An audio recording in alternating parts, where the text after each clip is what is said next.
Hey hi friends, welcome to the channel Manzil Bharat. I am मारुक और आज हम लोग प्रीपोजिशंस का जो चैप्टर हम ऑलरेडी डिस्कस कर चुके हैं उस पर कुछ एमसीक्यूज अटेम्प्ट करेंगे, right? So before we start, what exactly is preposition? Preposition small words हैं जो हमें लोकेशन बताते हैं, स्ट्रेंथ ऑफ टाइम बताते हैं, ड्यूरेशन ऑफ टाइम बताते हैं, किसी भी ऑब्जेक्ट या सब्जेक्ट की पोजीशन को डिस्कस करते हैं। उन शब्दों को हम लोग प्रीपोजिशन कहते हैं। आज हम लोग अराउंड 30 to 31 स्टेटमेंट्स अटेम्प्ट करेंगे on the topic of prepositions. So let's get started. So पहला स्टेटमेंट आपके सामने है। पहली स्टेटमेंट कहती है, it's unlucky to walk dash a ladder in my culture, I always walk dash them. So दो prepositions को इस्तेमाल करना है, ठीक है। अब पहला जो है, अगर हम पहला पार्ट को डिस्कस करें कि इट्स अनलकी, मतलब इट्स हमारे कल्चर में अनलकी अशुभ माना जाता है लेडर के नीचे से चलने को, ठीक है। In my culture so we always walk, कैसे? अगर कोई लेडर पड़ी है, लेडर मतलब सीढ़ी अगर पड़ी है तो कैसे चलेंगे? उसके अराउंड चलेंगे, उसके नीचे से गुजरना हमारे कल्चर में अनलकी माना जाता है। इस स्टेटमेंट का हिंदी का यही मतलब है, ठीक है। सो कौन सा आपको लगता है कि बिल्कुल सूटेबल प्रीपोजिशन है जिसे इस्तेमाल कर कर हम एक मीनिंगफुल सेंटेंस क्रिएट कर सकते हैं? यहां पर it's unlucky to walk under the ladder, नीचे से चलना, सीढ़ी के नीचे से चलना अशुभ है हमारे कल्चर में। So what we do is that I always walk around them, ठीक है, उसके आगे से हम लोग गुजरते हैं। सो ऑप्शन नंबर जो बी है, just a minute, so option number जो बी है, under and around, is the most suitable prepositions जो हम यहां पर इस्तेमाल करेंगे to make it a meaningful sentence, ठीक है। With this we are having the next जो स्टेटमेंट हमारे सामने है, वो है I went dash him and I asked him the best way to get dash town, ठीक है।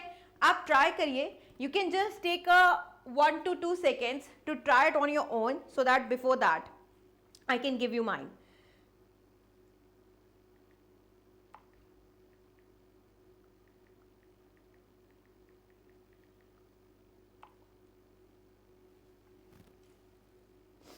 So I went, मैं उसके पास गया, ठीक है, मतलब एक जगह के बारे में मुझे जानना था। So what happened is that मैं उसके पास चलकर गया एंड आस्क्ड हिम कि इस शहर से निकलने का बेस्ट वे, आसान तरीका कौन सा है। सो मैं उसके पास चलकर गया। अगर ऐसी कोई प्रीपोजिशन, ये हमें बताना है कि चलकर, ठीक है, तो कोई ऐसा शब्द जो इस चीज के साथ जस्टिस करेगा, वो कौन सा प्रीपोजिशन आपको आपकी स्क्रीन पर दिखाई दे रहा है? Up to, right? So I went up to him and asked him the best way to get out of the town. Town से निकलने का, शहर से निकलने का बेस्ट वे कौन सा है? So the most suitable preposition to be used in this statement is up to, and the second part कौन सी प्रीपोजिशन इस्तेमाल करेंगे? Out of. So up to and out of is the most suitable preposition to make this sentence a meaningful sentence, ठीक है। चलें आगे। Okay, so the next statement आपके सामने है। नेक्स्ट स्टेटमेंट कहती है, you must listen dash the question first. So answer देने से पहले तुम्हें क्वेश्चन को समझना चाहिए। सो क्या लगता है कौन सी सूटेबल प्रीपोजिशन हम इस्तेमाल करेंगे इस स्टेटमेंट पर? Can it be this, you must listen over the question first? नहीं, उसके ऊपर से सुनना चाहिए ना। You must listen for the question first, for कैसे आएगा? कोई रिलेशन थोड़ी है। You must listen at is the position जो बताता है कि अप है, at the table, the book is at the table, location बता रहा है एट प्रीपोजिशन, ठीक है। तो क्या एट लगाएंगे यहां पर? बिल्कुल नहीं, ना ओवर लगेगा, ना फॉर लगेगा, ना एट लगेगा। तो कौन सा प्रीपोजिशन मोस्ट सूटेबल है यहां पे लगने के लिए? That is the two. तुम्हें पहले क्वेश्चन को समझना चाहिए, फिर उसका आंसर देना चाहिए। So you must listen to the question first, right? So 2 is the most appropriate preposition to be used in this sentence to make it a meaningful sentence. चले आगे. Okay, the next statement says, please attend this matter immediately, it is urgent.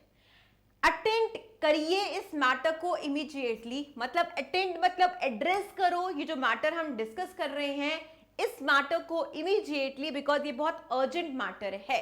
ठीक है. सो कौन सा preposition most suitable है attend के साथ लगने के लिए? आपके सामने जो ऑप्शंस दिए गए हैं वो है with, on, to and at. तो कौन सा most appropriate preposition without any तुक्का, अगर सिर्फ तुक्का नहीं मारना है, अगर थोड़ी सेंसफुल बनाना है कि अटेंड के साथ कौन सा प्रेपोजिशन हम इस्तेमाल करेंगे जिसका मतलब ये होगा कि इस मैटर को इमीडिएटली कंसिडर करो, एड्रेस करो, क्योंकि ये बहुत अर्जेंट है. That is the preposition to. So the C option is the right one. So please attend to this matter immediately, because आप अटेंड टू द होस्ट करते हैं, आप अटेंड जो वर्ड होता है उसके साथ प्रेपोजिशन टू ही इस्तेमाल करते हैं. So you have to attend to this matter immediately, क्योंकि ये बहुत अर्जेंट है. इसी के साथ हम नेक्स्ट सेंटेंस पर जाते हैं. You should abstain dash from drinking. You should abstain dash from drinking. तुम्हें पीने से अपने आप को रोकना चाहिए. Abstain is the word for रोकना चाहिए. ठीक है. सो कौन सा प्रेपोजिशन आपके हिसाब से लगेगा इसमें सूटेबल है? A option is from, B is for, C is about, D is in. You should abstain in drinking, मतलब कोई लोकेशन बता रहा है. इन ड्रिंकिंग, एब्सटेन होता है रोकना, रोकने से. ठीक है. तुम्हें ड्रिंकिंग से अपने आप को रोकना चाहिए. से जो इस्तेमाल होगा वर्ड, उसके लिए हम कौन सा प्रेपोजिशन इस्तेमाल करेंगे दोस्तों? इन नहीं कर सकते, अबाउट हम कोई डिस्कस नहीं कर रहे, फॉर नहीं कर सकते, फ्रॉम करेंगे. ठीक है. जब बात आती है से, तुम्हें अपने आप को पीने से रोकना है, रोकना चाहिए. You should abstain from drinking. ठीक है. तो यहां पे जो प्रेपोजिशन इस्तेमाल होगा दोस्तों वो होगा from. So that is the option number A is the correct one. Next आता है, ये हम ऑलरेडी प्रेपोजिशन के यूसेजेस में डिस्कस कर चुके हैं. So I don't think so that is a very difficult होगा हमारे लिए ये फिर से डिस्कस करना. He will reach here dash sunset, जिसमें इस्तेमाल हो रहा है इन. जो ऑप्शंस दिए गए हैं प्रेपोजिशन के वो हैं in, for, at and on. Right. Here we what we have to understand here दोस्तों कि सनसेट, सनराइज बहुत छोटे पीरियड है. हाँ, बहुत छोटा स्पैन ऑफ टाइम होता है. एक दिन में सनसेट या तो आधा घंटा या 15 मिनट के लिए रहता है. सनराइज भी अप्रोक्सीमेटली इतने टाइम के लिए ही रहता है. ट्यूलाइट भी इतने टाइम के लिए ही रहता है. राइट. सो ये जो डॉन इतने टाइम के लिए ही रहता है, डस्क छोटे टाइम के लिए ही रहता है. ये कोई पार्ट्स ऑफ द डे नहीं होते, एक छोटे छोटे हिस्से होते हैं, बहुत छोटे छोटे हिस्से होते हैं जो कुछ टाइम के लिए ही रहते हैं. और जब हमने प्रेपोजिशंस को डिस्कस किया था वहां पे हमने पढ़ा था कि जब हम छोटे छोटे टाइम को डिस्कस करते हैं तो कौन सा सूटेबल प्रेपोजिशन इस्तेमाल करते हैं दोस्तों? हम इस्तेमाल करते हैं क्या? कौन? इन करते हैं, फॉर करते हैं, एट करते हैं कि ऑन करते हैं? हम इस्तेमाल करते हैं at. So option number C is the correct one. ठीक है. He will reach here at sunset, वो सनसेट पर पहुंचेगा. चले नेक्स्ट पर. ओके. सो नेक्स्ट कहता है preposition I will see you dash 2 week के टाइम में मैं तुम्हें देखूंगा. अब 2 वीक का टाइम एक काफी लॉन्ग पीरियड ऑफ टाइम है. 2 हफ्ते मतलब 14 दिन. ठीक है. काफी लॉन्ग पीरियड ऑफ टाइम है. और जहां पे लॉन्ग पीरियड ऑफ टाइम हम इस्तेमाल कर रहे हैं वहां पे हम कौन सा प्रेपोजिशन इस्तेमाल करेंगे?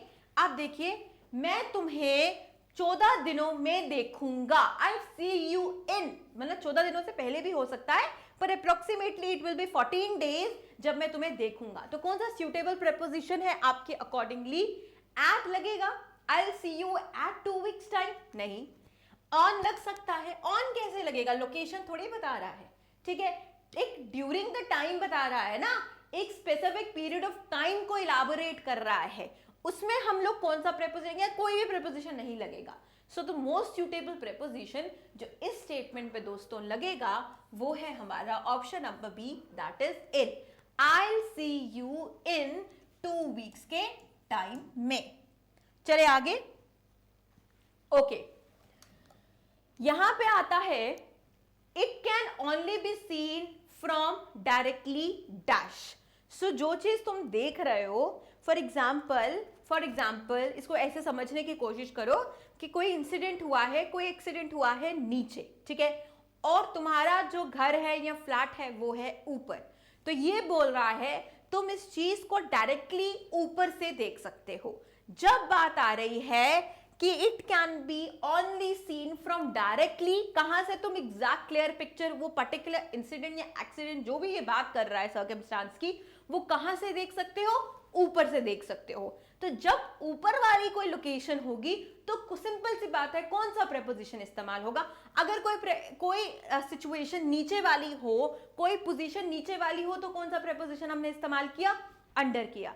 अगर कोई पोजीशन मतलब सर्कल में हो, ठीक है, उसके आसपास की हो तो कौन सा प्रेपोजिशन इस्तेमाल किया? हमने अराउंड किया. सिमिलरली अगर कोई पोजीशन हमें अबव की बता रहा है तो कौन सा सूटेबल प्रेपोजिशन हम इस्तेमाल करेंगे? अबाउट नहीं कर सकते, ऑफ नहीं कर सकते, इन नहीं कर सकते. It is the option number C, that is the above. तो it can only be seen from directly above. That is the most suitable preposition to be used in this particular sentence. Next हम आ जाते हैं दूसरे sentence पर, जिसे आप attempt करने की खुद कोशिश कर सकते हैं. Then I will answer you. First let's read the sentence together. He will be with you dash a moment. वो तुम्हारे से बस अभी मिलेगा. मतलब कहीं ना कहीं तुम एग्जैक्टली क्या बता रहे हो कि very soon he is going to meet you. Now you have to tell me कि वेरी सून जो है उसे कौन सा प्रेपोजिशन जल्दी से डिस्क्राइब करेगा. So you can take a second and a two and you can answer this question. Is it of, is it in, is it about और is it on? He will be with you dash a moment.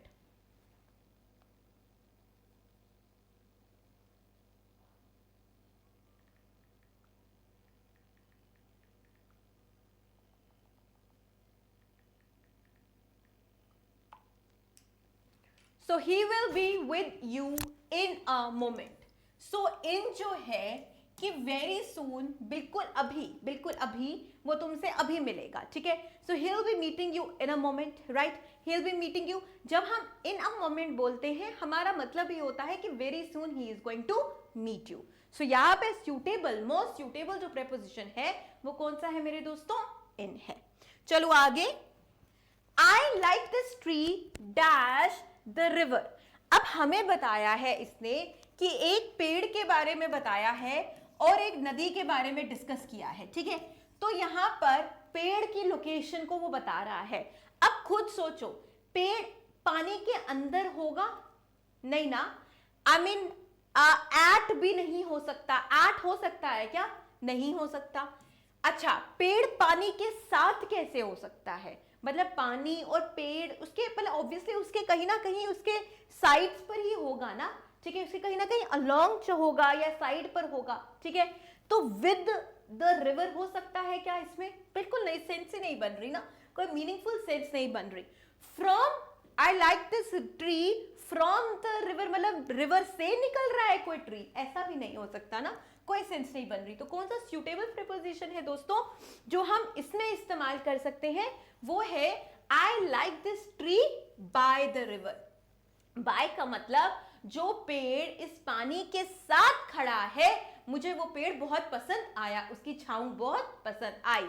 So the most suitable preposition to be used up over here is the by. Clear हो गई बात? चले आगे. Okay, let's read the 12th sentence. The books are dash the shelf. Books shelf के dash हैं, ठीक है. अब आपके पास ऑप्शंस हैं. ए कहता है next to, books shelf के next to है. दूसरा ऑप्शन कहता है in the shelf कैसे हो सकती है books, ठीक है. अंदर मतलब अंदर कैसे हो सकती है? हाँ, तीसरा ऑप्शन कहता है ऑन और डी कहता है नन ऑफ द अबव। तो you can take a moment and answer this question so that before that I can, मैं उसके बाद खुद आंसर दूंगी। The books are dash the shelf. So कौन सा सुटेबल प्रेपोजिशन है जो 12th में हम लगाएंगे, 12th सेंटेंस में लगाएंगे? दैट इज किताबें शेल्फ के ऊपर पड़ी हुई हैं। और जब हम ऊपर पड़ी हुई हैं, लोकेशन की बात कर रहे हैं, ठीक है, जब कोई ऑन गोइंग लोकेशन नहीं है। फॉर एग्जाम्पल ये हमने प्रेपोजिशन के यूसेजेस में पढ़ा था, अगर कोई लोकेशन ऑन गोइंग है मतलब कॉन्टिन्यूअस है तो क्या इस्तेमाल करते हैं? ऑन टू करते हैं। पढ़ा था कि नहीं पढ़ा था? अगर कोई लोकेशन पड़ी है और तो नाच नहीं रही है तो क्या इस्तेमाल करते हैं? ऑन कर रहे हैं। अब बुक शेल्फ के ऊपर नाचेगी नहीं, पड़ी हुई है, तो जब ऊपर पड़ी हुई है एक लोकेशन बता रहा है तो लोकेशन कौन सा प्रेपोजिशन बताएगा? यहाँ पे ऑन बताएगा। हो गई बात क्लियर यहाँ पर? ठीक है, so on is the right one, the most suitable preposition to be used. Let's do the 13th sentence करते हैं। She limbered dash the pole. So वो पोल के नीचे से गई है। सॉरी मैं क्यों आंसर ही दे रही हूँ। So she limbered dash the pole. ठीक है, पोल और उसका कहीं ना कहीं, या तो वो आउट ऑफ पोल के आउट ऑफ बाहर तो नहीं निकल सकता कोई, ओवर द पोल कोई जिम्नास्ट की यहाँ पे तो बात कोई खास हो नहीं रही है, मूव टू द पोल भी नॉन मतलब कोई सेंस नहीं बन रहा। So the most suitable preposition to be used in the 13th sentence over here is she limbered, वो पोल के नीचे से गुजरी है। जहां पे नीचे वाली लोकेशन हम बता रहे हैं तो क्या यूज कर रहे हैं? अंडर। ठीक है, here there is. So this is the most suitable preposition to make the sentence the most meaningful. Let's go to the 14th sentence. I have not seen him dash last Sunday. ठीक है, so you can take a moment to attempt this sentence on your own. क्या option number ए लगेगा sense, option number B लगेगा before, option number सी लगेगा from, या option number D लगेगा about? I haven't seen him dash last Sunday, मैंने उसे last Sunday से देखा नहीं है। सो यहां पर जो मोस्ट सुटेबल प्रेपोजिशन है वो है फ्रॉम। मैंने उसे लास्ट संडे से, ठीक है, से बताता है फ्रॉम, तो मैंने उसे लास्ट संडे से देखा नहीं है। So from is the most suitable preposition to be used over here. Next आता है the jar is forceful dash oil. तो जार है वो ऑयल से भरा हुआ है। कौन सा लगता है कि कौन सी प्रेपोजिशन इस वर्ड के साथ जस्टिस कर रही है? विथ। देखो बहुत सा होगा कि देयर विल बी एक काम करेगा कि एक रिफ्लेक्स एक्शन होगा कि विद लगा देते हैं, पर विद ऑयल, ऑयल के साथ जार फिल है। हिंदी में बोलने के लिए बिल्कुल शब्द बिल्कुल ठीक है, पर क्या अंग्रेजी में इसका सेंस बन रहा है the jar was full with oil? नहीं। ठीक है, the jar was full from oil, from full oil से नहीं। ठीक है, बाय भी नहीं हो सकता। तो most suitable preposition to be used in this sentence is the jar full of. ठीक है, फुल ऑफ, किसी भी एक चीज का कंप्लीट अगर कोई चीज उससे भरी हुई है तो हम इस्तेमाल करते हैं इस वर्ड को ऑफ को फुल के साथ, that is full of. So option number D is the correct one. यहां पर लगा देंगे हम ऑफ। इसी के साथ हम नेक्स्ट सेंटेंस पर जाते हैं। नेक्स्ट सेंटेंस कहता है आई decided to lay a trap dash my enemy. So मैंने डिसाइड किया है कि मैं अपने एनिमी दुश्मन के लिए ट्रैप ले डाउन करूंगी। सो कौन सा प्रेपोजिशन आपको लगता है मोस्ट सुटेबल है इस सेंटेंस के लिए? You can take a moment and answer it फटाफट से। बाय है, ऑफ है, फॉर है या ऑफ है? एक है ऑफ, ठीक है, ओ डबल एफ, एक है O F. So I decided to lay a trap, किसी के लिए कर रहे हो ना? ठीक है, मैं मतलब हिंदी में इसको कन्वर्ट करें तो क्या करेंगे? मैंने डिसाइड किया है कि मैं ट्रैप ले करूंगा अपने एनिमी के लिए। तो जब के लिए की बात हो रही है, के लिए की बात हो रही है, तो कौन सा प्रेपोजिशन हम इस्तेमाल कर रहे हैं यहां पे? Option number C, that is the for preposition is being used over here. चले नेक्स्ट 17 सेंटेंस आपके सामने है। 17 सेंटेंस पढ़ते हैं फटाफट से। When one is adolescent, one often gets caught up dash one's thought and dream। तो जब बंदा प्यूबर्टी की एज पार करता है और जवानी में जाता है तो वो अपने ही ड्रीम्स और थॉट में कॉट अप रहता है, ठीक है। वो अपने ही ड्रीम्स एंड थॉट्स में मतलब काफी देर तक उसी में झूमता रहता है, ठीक है। इस सेंटेंस का ये मतलब है। अब हमें यहाँ पर suitable preposition का इस्तेमाल करना है। So you can answer, you can try to answer yourself before I can give my answer। Options आपके सामने हैं। A कह रहा है अराउंड, B कह रहा है ऑफ, C कह रहा है इन और D कह रहा है ऑन। तो किस ऑप्शन को लॉक करेंगे हम यहाँ पर? When one is adolescent, one often gets caught up in, है ना, अपने थॉट्स और इमोशंस के या ड्रीम्स के, अपनी फैंटेसी वर्ल्ड के अंदर जो जवान होने लगता है, नौजवान, तो वो कॉट अप हो जाता है। सो कॉट अप इन आएगा यहाँ पर, ठीक है, अंदर, caught up in one's thought and action. So option number C is the right one. चलिए नेक्स्ट पर। आई होप ये क्वेश्चंस निकल रहे हैं, ठीक है। 18th कहता है our tragic experience in the recent past provides an index dash the state of lawlessness in this region। So हमारा जो ट्रैजिक एक्सपीरियंस हुआ, जो अभी बिल्कुल रीसेंट पास्ट में हुआ, उसने एक सॉर्ट ऑफ हमें इंडेक्स दे दिया किसके बारे में, कि इस इलाके में जो लॉ के बारे में कितना कानून कोई फॉलो ही नहीं करता, लॉलेसनेस, ठीक है। स्टेटमेंट थोड़ी सी उबड़ खाबड़ सी है, पर प्रेपोजिशन बड़ा आसानी से आप इस्तेमाल कर लेंगे। सो you can just try on your own before I answer this question. 18th में आपके जो ऑप्शंस हैं आपके सामने आपकी स्क्रीन पर हैं, वो है बाय, बी है इन, सी है एट एंड डी है of. So our tragic experience in the recent past provides an index किसके बारे में? Of the state of lawlessness in the region. तो कौन सा प्रेपोजिशन इस्तेमाल करेंगे दोस्तों? यहां पर अब इस्तेमाल करेंगे option number D, of, right. With this will jump to the next question जो आपके सामने आपकी स्क्रीन पर दिखाई दे रहा है। ही is tired dash there complaint. वो तंग हो चुका है तुम्हारी नागिंग से, तुम्हारी रोज रोज की कंप्लेंट से। इसमें 4 ऑप्शंस हैं। About, he is tired about complaints, complaints के बारे में टायर्ड है। टायर्ड के साथ अबाउट लगाएंगे? नहीं, क्रॉस कर दो।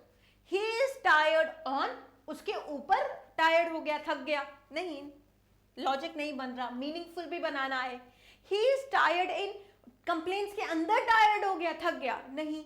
सो कौन सा अप्रोप्रिएट यहां पे प्रेपोजिशन है जो इस सेंटेंस में हम इस्तेमाल कर रहे हैं दोस्तों? He is tired of their complaints, ठीक है। तो option number B is the correct one. चलो आगे। Chhaya is not known dash me. Chhaya को मैं जानती नहीं हूं। She is sort of unknown dash me. तो जब हम ऐसे कुछ वर्ड्स इस्तेमाल करते हैं तो क्या दोस्तों कौन सा प्रेपोजिशन इस्तेमाल करते हैं? You can take a moment and answer this question before I answer it. So option जो आपके सामने आपको दिखाई दे रहे हैं दोस्तों, वो है to, on, at and with. So what is the most appropriate preposition to be used over here is that Chaya is not known, unknown to me. मैं उसे जानती नहीं हूं। So option number A is the correct one. Let's jump to the next one. 21 statement आपके सामने है prepositions के बारे में। वो statement कहती है I have been accused dash many things in my life but never of cowardice. ठीक है, मतलब मुझ पर बहुत से इल्जाम लगे हैं बहुत सी चीजों के रिगार्डिंग, पर कभी भी कॉवर्डिस होता है जो इंसान डरपोक होता है। So so I have been always been brave, I have never been coward, ठीक है। कवर्ड किसको कहते हैं? जो डरपोक होता है, जो युद्ध से भाग जाता है, जो सर्कमस्टांसेस जब थोड़ी सी कठिन हो जाती है तो उसको अपनी कबूतर वाली आंखें बंद करके वहां से भाग जाता है, उसको कवर्डिस कहते हैं, ठीक है। So I have been accused dash many things in my life but never of cowardice. सो इसमें आपका प्रेपोजिशन कौन सा मोस्ट सूटेबल है मेरे दोस्तों? टू, इन, ऑफ या at. So just give it answer, जितनी जल्दी हो सके उतनी जल्दी दीजिए। कौन सा लगाएंगे प्रेपोजिशन इसमें हम लोग? ऑफ, ठीक है। So option number C is the बिल्कुल राइट वन। चले नेक्स्ट पर। चलो, my mother serve 1 cup of tea होना चाहिए बिस्किट्स के साथ, ठीक है। तो मेरी मम्मा ने मुझे चाय दी कुछ बिस्किट्स के, कुछ कुकीज के साथ। तो साथ, ठीक है, बात हो रही है, स्टेटमेंट में आ रहा है, जब हम इसे हिंदी में ट्रांसलेट कर रहे हैं तो बात आ रही है साथ की, ठीक है, साथी की। तो साथ की जब बात आ रही है तो कौन सा प्रेपोजिशन है जो इसके साथ के साथ जस्टिस कर रहा है मेरे दोस्तों? विद कर रहा है, फ्रॉम कर रहा है, ऑन कर रहा है, अंडर कर रहा है? ये कर रहा है विद। मेरी मम्मा ने मुझे चाय दी कुछ बिस्किट्स के साथ। So with is the right one over here. चलो आगे चले। They went to New Delhi dash bus से, वो बस से न्यू दिल्ली की को गए, ठीक है। They went to New Delhi dash bus. So बस से गए, हाँ, बस से गए। तो कौन सा प्रेपोजिशन आएगा? फ्रॉम बस, फ्रॉम बस से गए तो फ्रॉम लगेगा, पर क्या फ्रॉम हम जब हम किसी लाइक एक ट्रेवल की बात करते हैं, लाइक कार की बात कर रहे हैं, फ्लाइट की बात कर रहे हैं, बस की बात कर रहे हैं, क्या हम फ्रॉम लगाते हैं? नहीं लगाते हैं, ठीक है। तो क्रॉस कर दिया मैंने, ठीक है। इन, अंदर बैठकर ही गए हैं, पर क्या इन लगेगा? नहीं लगेगा। कुछ प्रेपोजिशन, कुछ वर्ड्स के साथ ऑटोमेटिकली जब ट्रेवलिंग की बात होती है तो कुछ सूटेबल प्रेपोजिशन है जो हम बचपन से सीखते आ रहे हैं। सो कौन सा सूटेबल प्रेपोजिशन है जो यहां पर लगेगा? जल्दी से बताइए दोस्तों। बी, ठीक है। They went to New Delhi, कैसे गए वो? बस से गए, डेफिनेटली बस से गए, पर यहां पे bus, by flight, by car, हम बाय इस्तेमाल करते हैं, ठीक है। So this is the most accurate preposition. Next statement है, good sleep is very necessary dash good health के लिए। सो गुड स्लीप बहुत जरूरत है गुड हेल्थ के लिए। सो बहुत आसान सी स्टेटमेंट है, जल्दी से अटेम्प्ट करिए। ऑप्शंस हैं A for, B of, C from या D at. So good sleep is necessary good health के लिए। तो कौन सा हम यहां पे प्रेपोजिशन इस्तेमाल करेंगे मेरे दोस्तों? फॉर, ठीक है, के लिए। अच्छी नींद, अच्छी सेहत के लिए बहुत जरूरत है, बहुत जरूरी है या बहुत जरूरत है, तो के लिए जब बात होती है तो हम फॉर इस्तेमाल करते हैं। दैट इज वाई हम यहां पर फॉर प्रेपोजिशन इस्तेमाल कर रहे हैं। He doesn't approve dash our plans. So उसने हमारे प्लान्स को अप्रूव नहीं किया या अप्रूवल नहीं दिया। सो यहां पर 4 हैं ऑप्शंस, बाय, ऑन, ऑफ या to. He doesn't approve to our plans, he doesn't approve of our plans, he doesn't approve by our plans या on our plans. So कौन सा आपको लगता है कि कौन सा इसमें most appropriate है जो इस्तेमाल हो सकता है?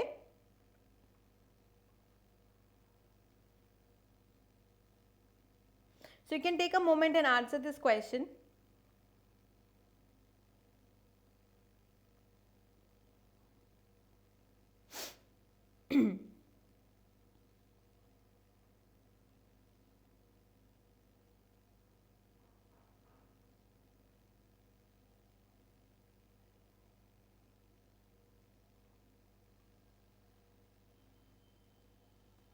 So he doesn't approve of our plans. So option number C is the correct one. ठीक है, he doesn't approve of our plans. So आ जाते हैं हम next पर. It must be finished dash Friday तक, ये खत्म हो जाना चाहिए, तक, ठीक है। कहा कौन सा वर्ड इस्तेमाल कर रही हूं मैं हिंदी में? तक, मतलब फ्राइडे तक, जुम्मा तक ये खत्म, जुम्मे की मतलब ये आफ्टरनून तक, दिन जब खत्म होगा तब तक ये खत्म हो जाना चाहिए, अप्रोक्सीमेटली 2 और 3 के बीच में। सो यहाँ पर आपके पास ऑप्शंस है बाय, ऑन या ऑफ एंड एट, और तक हम किस लिए इस्तेमाल करते हैं? बाय। ठीक है, so option number A is the correct one. ठीक है, सो यहाँ पर हम इस्तेमाल करेंगे by. So it must be finished by Friday afternoon. So let's go to the next question. Next question कहता है he has puzzled dash the figures for hours without being able to make head or tail of them. So वो इन figures के साथ काफी देर तक बैठा हुआ है, और पजल मतलब बड़ा कंफ्यूज सा, वरिड सा हो गया है। सो एक पजल इज अ वर्ड, जो वो पजल जिक्सॉ पजल नहीं है। पजल मतलब जब आप बहुत ज्यादा कंफ्यूज्ड हो जाते हो, है ना, कंफ्यूज्ड हो जाते हो, आपको कुछ समझ नहीं आता, आप डिलेमा में, डिलीरियम में चले जाते हो, उसको हम पजल्ड कहते हैं। सो पजल्ड के साथ एक एप्रोप्रिएट प्रेपोजिशन है जो हम इस्तेमाल करते हैं। तो वो कौन सी प्रेपोजिशन है मेरे दोस्तों? क्या वो ओवर है, ऑन है, विद है या फ्रॉम है? तो वो है आपकी option number A, that is over. ठीक है, he has puzzled over the figures for hours without being able to make head or tail to them. Next आते हैं 28 पर, Mike is sitting dash the desk and dash front of the corner. So दो preposition का इस्तेमाल करना है। Mic अपने desk के ऊपर बैठा हुआ है, लोकेशन का प्रयोग किया है, और माइक वहां पे नाच नहीं रहा है, बैठा हुआ है। तो ऐसे में हम कौन से preposition इस्तेमाल करते हैं? एट इस्तेमाल करते हैं। ठीक है, और ये जो डेस्क है, अगेन इसकी आपको पोजीशन बताई हुई है कि ये जो डेस्क है ये डोर के बिल्कुल फ्रंट पर है। तो जब पोजीशन की बात होती है तो कौन सा प्रपोजिशन इस्तेमाल होता है? इन। सो यहां पर हम इस्तेमाल करेंगे Mike is sitting at the desk in front of the door. Door के बिल्कुल सामने जो डेस्क है वहां पे माइक बैठा हुआ है। I am going dash Paris. ठीक है, यहां पे हम डिस्कस कर चुके थे, एक होता है टूवर्ड्स, एक होता है टूवर्ड्स में हम डेस्टिनेशन की तरफ रास्ता बता रहे हैं। ठीक है, मैं अपने घर जा रहा हूं तो मैं तुम्हें छोड़ दूं क्या, ऐसा। और जब टू हम प्रेपोजिशन इस्तेमाल करते हैं तो हम एग्जैक्टली डेस्टिनेशन की ही बात कर रहे होते हैं, एग्जैक्टली हमें जहां पहुंचना है, तो उसे कहा जाना है पेरिस इज द डेस्टिनेशन। और तब जब डेस्टिनेशन की बात है तो कौन सा प्रेपोजिशन इस्तेमाल हो रहा है मेरे दोस्तों? To. So option number A is the right one over here. So last है आज का sense statement. So let's do it as quick as possible. What is up dash them. उनके साथ प्रॉब्लम है क्या यार? हम कहते नहीं है कि उनके साथ क्या प्रॉब्लम है यार, why they are in such a grumpy mood, what is up dash them. So क्या लगता है कौन सा सुटेबल प्रेपोजिशन है? विद, इन, अबाउट या ऑफ। सो कौन सा सुटेबल प्रेपोजिशन हम लगा सकते हैं इसके साथ? So that is the option number A, that is with. What is up with them? उनके साथ उन्हें मसला क्या है, उनके साथ प्रॉब्लम क्या है, उन्हें क्या हुआ है, उनके साथ साथ की बात आ रही है ना। और जब साथ की बात आती है, चाहे वो चाय के कप के साथ, चाय के चुस्की के साथ बिस्किट्स हुए या किसी के साथ प्रॉब्लम हुई, तो साथ जब होता है तो कौन सा प्रेपोजिशन इस्तेमाल होता है? आपका विद इस्तेमाल होता है। सो विद दिस हमने जो एक एमसीक्यू, फटाफट सा क्विक सा एमसीक्यू किया है ऑन द जो टॉपिक है प्रेपोजिशन, जिसका थ्योरेटिकल पार्ट हम ऑलरेडी कर चुके हैं। विद दिस हम मोर एमसीक्यू सेशंस करेंगे on the various topics of English जो सिलेबस में दिया हुआ है इन द जेकेपी कांस्टेबल के सिलेबस में। सो आई होप ये वीडियो आप लोगों के लिए हेल्पफुल है। Till then take care and bye bye.